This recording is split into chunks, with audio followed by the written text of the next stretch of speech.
Power star Pawan Kalyan తనయుడు అఖిరానందన్ ను చూస్తే హాలీవుడ్ హీరోకు ఏ మాత్రం తీసిపోకుండా ఉంటాడు. ఆ కటౌట్ అలా ఉంటుంది. అందుకే అఖిరా హీరోగా ఎప్పుడు ఎంట్రీ ఇస్తాడా అని పవన్ మెగా ఫ్యాన్స్ తో పాటు సగటు సినీ అభిమాని కూడా ఎంతో ఆతృతగా ఎదురు చూస్తుంటాడు. అయితే అఖిరానందన్ ఎంట్రీ ఫలానా దర్శకుడితో అంటూ రోజుకో కథనం వెలువడుతోంది.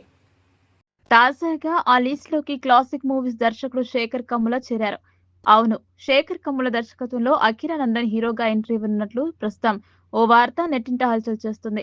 దీనిపై క్లారిటీ రావాల్సి ఉంది. అయితే అఖిరానందన్ ఇప్పటికే మ్యూజిక్ నేర్చుకుంటున్నాడని, ఇప్పటికే ఓ షార్ట్ ఫిల్మ్ కు మ్యూజిక్ డైరెక్టర్ గా చేశాడని, అలాగే తమన్ దగ్గర కూడా పనిచేశాడన్న విషయం తెలిసిందే. దీంతో అఖిరా మ్యూజిక్ డైరెక్టర్ అవుతాడని పలువురు భావిస్తున్నా, ఫ్యాన్స్ మాత్రం అఖిరా హీరో అవుతాడని ఆతృతగా ఎదురుచూస్తున్నారు. ఈ నేపథ్యంలోనే శేఖర్ కమ్ముల డైరెక్షన్ లో అఖిరా హీరోగా చేస్తాడంటూ ఓ వార్త బయటకు వచ్చింది. ఈ వార్త టాలీవుడ్ లో ప్రస్తుతం వైరల్ అవుతుంది. ఇక అఖిరానందన్ తన తొలి సినిమా మాస్ హీరోలా కాకుండా క్లాస్ హీరోలా ఎంట్రీ ఇస్తాడని సమాచారం. క్లాస్ సినిమాలకు కేర్ ఆఫ్ అడ్రస్ గా మారిన శేఖర్ కమ్ముల దర్శకత్వంలోనే అఖిరానందన్ ఎంట్రీ ఉంటుందని టాక్ వినిపిస్తుంది. ఈ విషయంలో మెగా ఫ్యాన్స్ కాస్త అప్సెట్ లో ఉన్నట్లు తెలుస్తుంది. గ్లోబల్ స్టార్ రామ్ చరణ్ మాదిరి మాస్ మూవీతో ఎంట్రీ ఉంటుందని ఆశపడిన ఫ్యాన్స్ కు ఇది కాస్త అప్సెట్ గానే అనిపిస్తుంది. ఇక ఇటీవల ఓ ఇంటర్వ్యూలో అఖిరా హీరోగా ఎంట్రీ ఇస్తే తాను ప్రొడ్యూస్ చేయడానికి రెడీ అని పవన్ స్నేహితుడు నిర్మాత టీజీ విశ్వప్రసాద్ కూడా చెప్పడం గమనార్హం.